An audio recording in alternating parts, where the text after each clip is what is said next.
টি-20 সিরিজের জন্য বাংলাদেশ ও আয়ারল্যান্ড দলই এখন চট্টগ্রামে। বৃহস্পতিবার সিরিজের প্রথম ম্যাচ টেস্ট সিরিজ সহজে জেতা গেলেও পরিসংখ্যান বলছে টি-20তে আইরিশরা প্রতিরোধ করবে।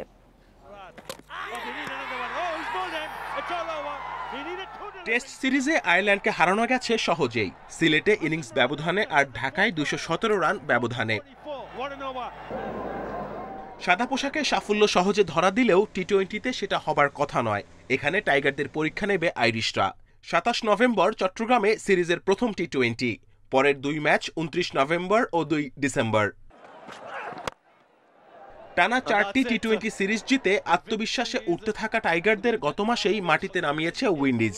ক্যারিবীয়দের বিপক্ষে ওয়ানডে সিরিজ জিতলেও টি-20 3 ম্যাচেই অসহায় আত্মসমর্পণ।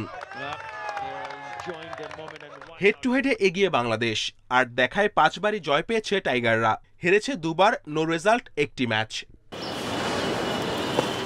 আইরিশরা সোমবারই চলে গেছে চট্টগ্রামে, একদিন পর গেছে বাংলাদেশ। আবুধাবি টি10 লিগ খেলে দলের সঙ্গে যোগ দিয়েছেন সহ অধিনায়ক সাইফ হাসান। চট্টগ্রামের উইকেট বরাবরই ব্যাটিং ফ্রেন্ডলি, সে কারণেই উইন্ডিজ সিরিজে ঘটে বিপর্যয়। তবে এবার টেস্ট সিরিজে ব্যাটাররা রানের মধ্যে থাকা আশা জাগানিয়া, ফলে দারুণ একটা টি-20 সিরিজের অপেক্ষা। Kamrul Hasnat, independent news.